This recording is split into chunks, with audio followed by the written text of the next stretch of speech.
Chers auditeurs, j'espère que vous allez bien et que vous avez passé une bonne journée.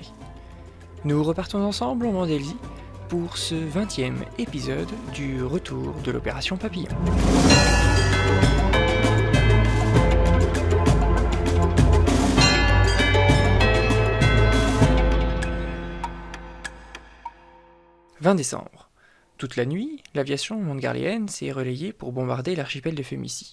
Au petit matin, les îles arides du nord de la Mandélisie ne sont plus que ruines et désolation. De nouveau, et malgré le contrôle de la presse, la nouvelle s'est propagée dans tout le pays. Dans les villes et villages, le sort de l'archipel Fémouit est dans toutes les conversations. C'est notamment le cas dans la taverne du village de Riolet, à une 60aine de kilomètres à l'est de Teyde. « Mon Dieu, c'est pas croyable !» s'exclame un villageois tenant dans ses mains le journal du jour. « Il faut pas les choses à moitié. Rien de neuf sur les insoumis ayant délivré Justine des Salamis il y a 2 jours ?» questionne un autre. « Pas grand-chose par rapport à hier. Il y a toujours les avis de recherche en première page. Mais ils disent aussi que les insoumis auraient péri dans un accident de train.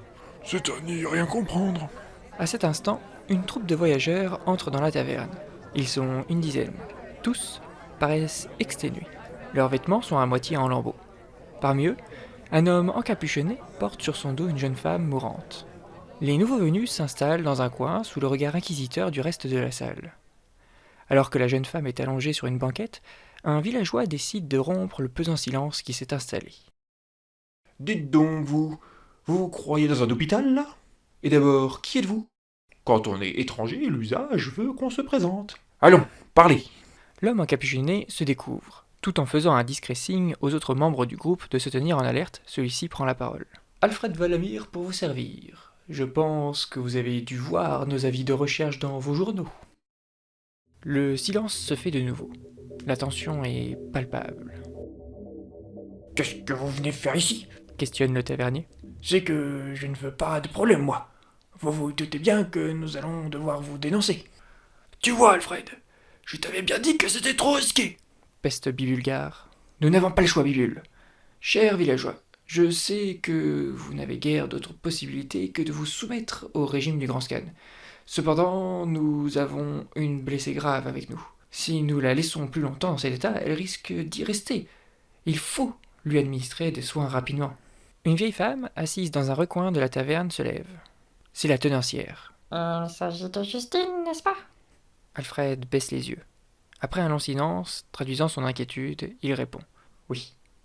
La tenancière reprend. « Que toutes celles et ceux qui ne sont pas prêts à risquer leur vie pour aider ces jeunes gens sortent d'ici immédiatement. » La salle se vide presque entièrement.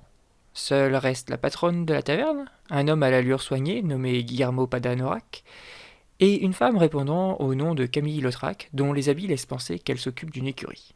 « Bien, voilà qui clarifie les choses. Guillermo, vous êtes médecin, je crois. Occupez-vous donc de Justine. » Je ne sais comment vous remercier. « Oh, mais vous me remercierez si vous sortez vivant d'ici. Il faut être complètement inconscient pour venir dans un village alors que vous êtes potentiellement recherché dans tout le pays. Ce n'est qu'une question de minutes avant qu'un des villageois qui était ici ne donne votre signalement aux troupes montgarléennes. Il s'agit de vous ménager une sortie. Quel est votre objectif ?» demande Camille Lautrac. Le plus sûr est de s'enfoncer dans la forêt des Montgrams, mais nous n'y arriverons pas à pied, répond Alfred. Je vous arrange ça. La jeune femme sort de la taverne. Après quelques minutes, le docteur Padanorac termine son diagnostic. « Son état est grave, en effet. Il faudrait la mettre sous perfusion afin qu'elle reprenne des forces. Vous avez pensé sommairement ses blessures, mais il faudrait revoir tout ça. Avant tout, il lui faut du repos dans un endroit calme. » Voilà qui est totalement incompatible avec la situation actuelle, répond désespéré Valamir. En effet, car vous ne pouvez rester ici, confirme la tenancière.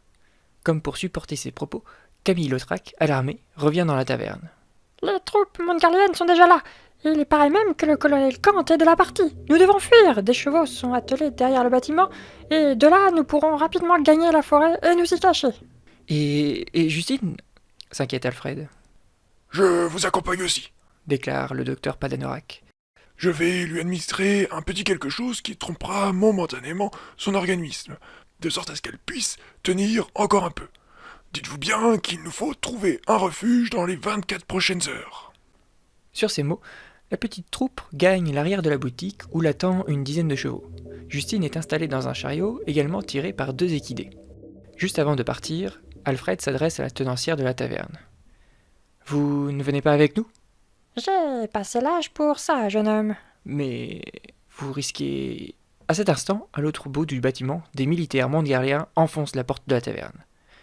Sauvez Justine et libérez la Mondelzie du joug du grand scan. Après un dernier regard échangé avec la vieille femme, le groupe de cavaliers s'élance à toute allure vers la forêt des Monts de Gramme. Environ 1 minute plus tard, un coup de feu se fait entendre.